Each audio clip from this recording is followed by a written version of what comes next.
Assalamualaikum warahmatullahi wabarakatuh.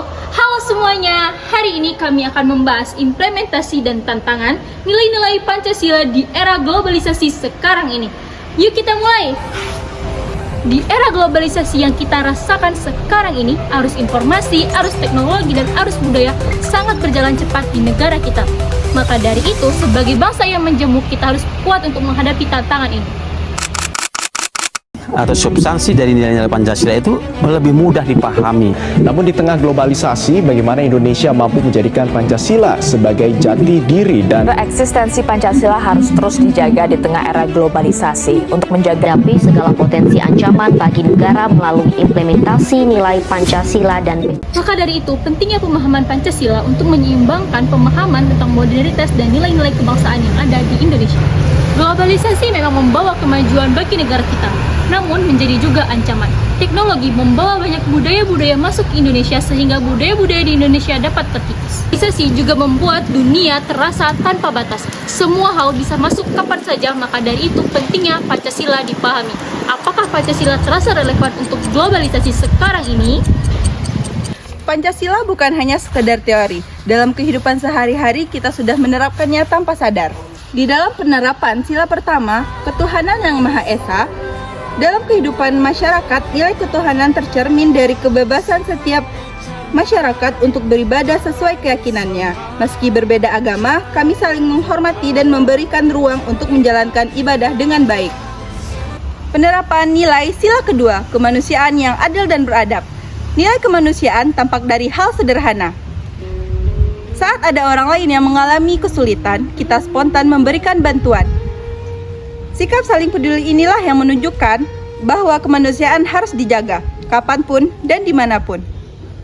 Persatuan Indonesia tercermin saat kita bersama-sama mengikuti upacara bendera di sekolah dan juga melaksanakan gotong royong di lingkungan sekitar. Perbedaan bukan menjadi ajang perpecahan, justru menjadi kekuatan untuk menyatukan kita. Sila keempat menunjukkan sekelompok orang sedang berdiskusi bersama untuk mengambil sebuah keputusan. Setiap pendapat didengar dan setiap keputusan diambil melalui musyawarah.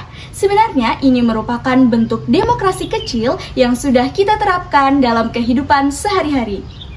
Sila kelima dapat kita terapkan dalam pembagian tugas kelompok, di mana setiap anggota kelompok mendapatkan perannya masing-masing, sehingga tidak ada kelompok atau satu orang yang akan merasa terbebani. Dengan cara ini, maka kita akan mencapai suatu tujuan kelompok itu sendiri, yaitu adil dan merata.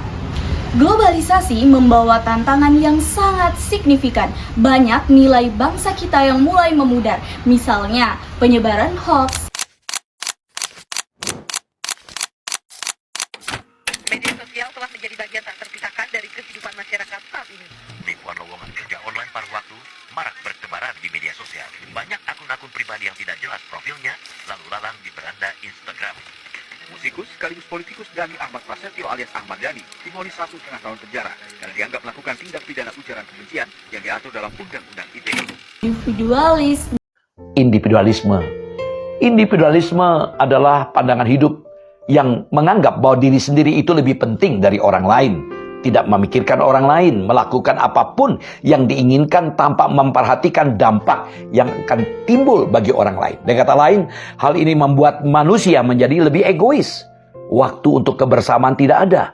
Waktu itu adalah komoditas yang paling mahal. Sifat ego begitu menguasai. Ciri mereka itu tidak memiliki empati terhadap penderitaan orang lain, tidak menunjukkan penyesalan ketika mereka telah menyakiti orang lain, menggunakan taktik memanipulasi untuk mendapatkan apa yang mereka inginkan, dan selalu meminta bantuan tapi tidak pernah membalasnya, bahkan memanfaatkan orang lain untuk mendapatkan apa yang mereka inginkan. Dan sikap budaya konsumtif. Mereka ini mudah terdorong atau mengikuti tren-tren yang berkembang atau tren-tren yang lebih kepada budaya konsumtif. Mereka sering berpoya-poya, baik itu fashion ataupun dalam bentuk-bentuk makanan sehingga mereka sulit untuk saving. Nilai-nilai budaya Pancasila yang memudar inilah jika tidak diimbangi dengan pendidikan, keluarga, dan lingkungan sosial, maka dia akan semakin memudar. Maka dari itu perlu adanya solusi bagi generasi muda agar terhindar dari tantangan-tantangan yang telah dijelaskan tadi. Yang pertama, kita perlu memperkuat literasi digital agar kita tidak mudah terpengaruh dengan informasi-informasi hoax yang beredar di luar sana. Dengan kita bisa memilah-memilih informasi, maka kita bisa menangkap hal-hal yang benar dan hal-hal yang salah. Yang kedua, kita perlu menjaga toleransi antar teman dan antar komunitas yang ada di sekitar kita. Ketiga, hidupkan kembali semangat gotong royong. Globalisasi memang sangat kuat dan membawa banyak perubahan dalam kehidupan kita. Budaya asing, teknologi, dan informasi baru masuk ke dalam Indonesia dengan begitu cepat. Tetapi di tengah arus yang besar ini, Pancasila tetap harus kita menjadikan pegangan yang kuat untuk bangsa kita. Pancasila membantu kita tetap beretika, saling menghargai, menjaga persatuan, dan mengambil keputusan dengan bijak. Dengan berpegang pada nilai-nilai ini, kita tidak akan kehilangan jati diri sebagai bangsa Indonesia. Meskipun globalisasi terus berkembang dengan sangat pesat, kami harap video kami bisa menginspirasi dan membawa pengaruh yang baik. Kami tutup dengan wassalamualaikum warahmatullahi wabarakatuh.